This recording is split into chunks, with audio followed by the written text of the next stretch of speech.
So sa mga nagtatanong, paano ba kumita online?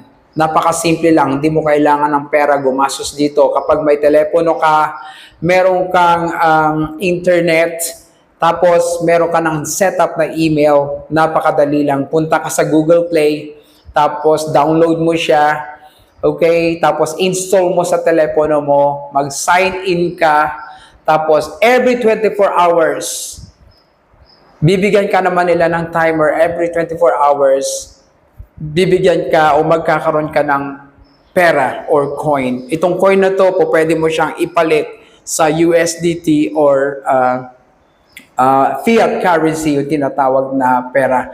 Napakadali lang, subukan mo kaysa kung ano-anong games ginagawa mo.